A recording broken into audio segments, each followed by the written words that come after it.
श्री आञ्जनेय भुजङ्गस्तोत्रम्। प्रसन्नाङ्गरागं प्रभाकाञ्चनाङ्गं जगद्भीतशौर्यं तुषाराद्रिधैर्यं तृणीभूतहेतिं रणोद्यद्विभूतिं भजे वायुपुत्रं पवित्राप्तमित्रं भजे पावनं भावना नित्यवासं भजे बालभानुप्रभाचारुभासं भजे चन्द्रिकाकुन्दमन्दारहासं भजे सन्ततं रामभूपालदासं भजे लक्ष्मणप्राणरक्षातिदक्षं भजे तोषितानेकगीर्वाणपक्षं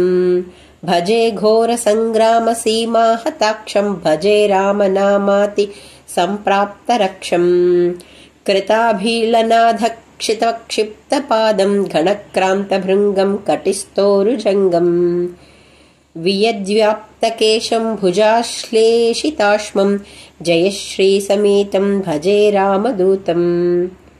चलद्वालघातं भ्रमच्चक्रवालं कठोराट्टहासं प्रभिन्नाब्जजाण्डं महासिंहनादाद्विशीर्णत्रिलोकं भजे चाञ्जनेयं प्रभुं वज्रकायं रणे भीषणे मेघनादे सनादे सरोषे समारोपणामित्रमुख्ये खगानां घनानां सुराणां च मार्गे नटन्तं समन्तं हनुमन्तमीडे घनद्रत्नजम्भारिदम्भोळिभारं गणद्धन्तनिर्धूतकालोग्रदन्तं पदाघातभीताब्धिभूतादिवासं रणक्षोणिदक्षं भजे पिङ्गळाक्षम्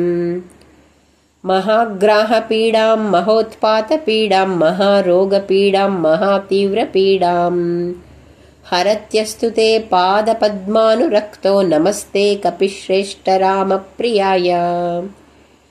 जराभारतो भूरि पीडां शरीरे निराधारणारूढगाढप्रतापी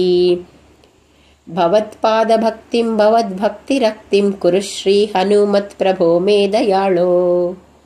महायोगिनो ब्रह्मरुद्रादयो वा न जानन्ति तत्त्वं निजं राघवस्य कथं ज्ञायते मादृशे नित्यमेव प्रसीद प्रभो वानरेन्द्रो नमस्ते नमस्ते महासत्त्ववाहाय तुभ्यं नमस्ते महावज्रदेहाय तुभ्यं नमस्ते परीभूतसूर्याय तुभ्यं नमस्ते कृतामर्त्यकार्याय तुभ्यं नमस्ते सदा ब्रह्मचार्याय तुभ्यं नमस्ते सदा वायुपुत्राय तुभ्यं नमस्ते सदा पिङ्गळाक्षाय तुभ्यं नमस्ते सदा रामभक्ताय तुभ्यं हनुमद्भुजङ्गप्रयातं प्रभाते प्रदोषेऽपि वा चार्धरात्रेऽपि मर्त्य पठन्नश्नतोऽपि प्रमुक्तो गजालो सदा सर्वदा रामभक्तिं प्रयाति इति